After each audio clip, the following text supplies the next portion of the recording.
Hey guys, it's Go Play Outside, back again with another Kanoa video. This time, after you leave the beach or wherever from last time, you head to Carr Arbor Park, to meet a certain, Elite Four member. So yes, this is episode 14, and let's move on to the Pokemon in Carr Arbor Park.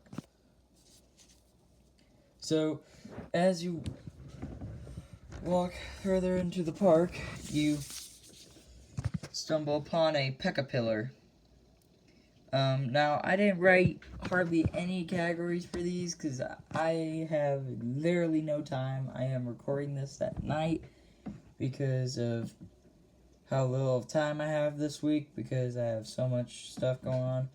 Anyways, so Pekapillar is basically a peach caterpillar inside a cornucopia body. As it's crawling down a tree, right next to it is a Catercopia, which is its evolution, and it's a grass bug type. All these are. And yes,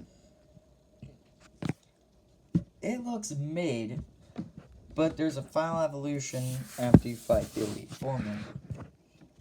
So as you walk further into a park, or into Carr Arbor Park, you stumble upon a kid's missing toy that comes to life. Introducing Sakun, the, I guess, Sac Pokemon, a pure normal type. Sorry if you hear any noise in the background, that's just my family. Anyways, so, there will be an evolution for this, just not in this video.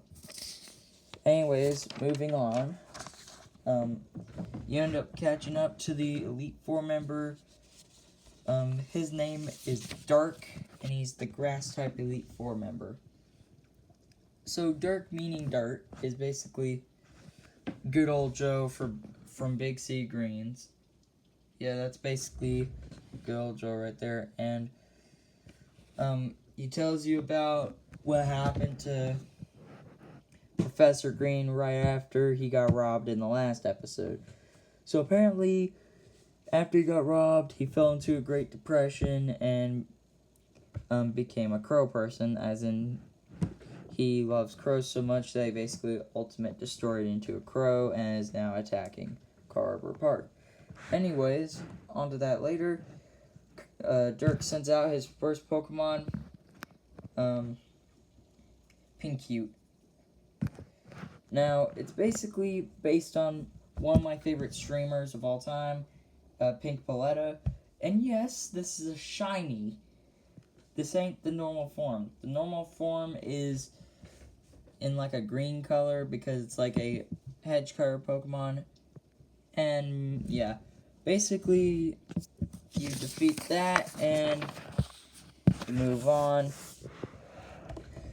And he actually has an ultimate destroyer himself. He ultimate destroys himself into Dirk ultimate destroyed form, which is basically sick. He fuses with a Revival and becomes the Mecha Baylor from actual Big Sea Greens. So in the actual show, there's this thing called a Mecha Baylor, which is like a Hay Baylor mech. And that's what I did here, but with Magneton, with the thing in the back, Revival, Dirk, hold up, Scarer for the arm, Cactus for the leg, and this new Haystack Pokemon, which I have not shown yet, but I will show eventually. Haysmack, right here. Yes, it will be a ghost fighting type eventually. And a Lurantis to fuse into this. I meant Lurantis. Anyways, so you defeat Dirk, and you get to see the evolution of a Corm that you caught a while back. Here is Kernakun. I don't even have categories for this. I'll try to remember to have categories next time. And yes, I'm only showing this evolution because there's a whole nother evolution right below it.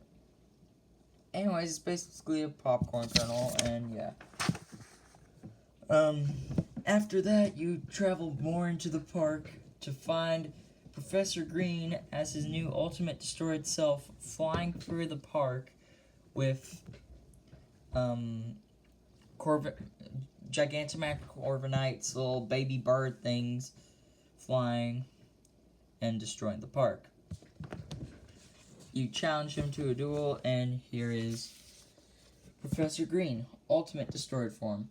So I based this a little bit on Zorro, like from The Simpsons, that Zorro, not Roronoa Zorro, and I also based it on the Vulture from Spider-Man with them wings. So it fuses Hazard, Corviknight, Masqueraven, Honchkrow, Staraptor, and Professor Green himself into this. Oh yeah, I was right about what I said about in one of my community posts about there being this. Oh yeah, he uses these things to blow stuff up. Anyways, you free Professor Green from his Ultimate Destroyed self, and he heads back to his lab to study what just happened, while also paying a few fines for the damages. Anyways, after the fight, you get a few evolutions. So, your Cacopia evolves into Kunacopia. And yes, it's basically a moth. But yeah, this is one of the most missed designs I've made so far, I think. But hey, there is some mid Pokemon designs as well, so this could just be possibly redesigned in the future. Anyways, moving on, you get your Octoodle evolves into Tentatu after the fight. And yes, I already showed it basically in the last episode, so moving on, you already know what it is. If you don't, go check out that video. Then, after all the evolutions, you move on and find a scroll on the ground that leaks the legendary trees.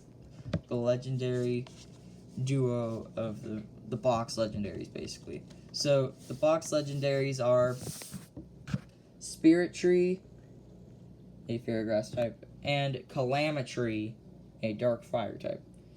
So yes, these two look kind of cool. Sorry if it's a little blurry. I don't know why it keeps doing that, but it is. And yes, Spirit Tree is based on the tree from Kung Fu Panda, also the Tree of Life, and some portals. And then Calamitry is based on the Tree of Chaos from whatever show, I don't remember what it's called. Anyways, Calamitry is basically the tree that starts all the chaos in the region, and Spirit Tree is the Tree of Life in the region, and it balances out. Anyways, back to the story. You move on, you leave Car Arbor Park and start walking down the road, only to see some red and bright circle or ball or whatever rising from the ground. Thanks for watching. I will leak that in the next episode, possibly next week. And I hope that you like the episode I put out here in a bit. And hey, maybe subscribe if you haven't. And I'll see y'all in the next video. Bye.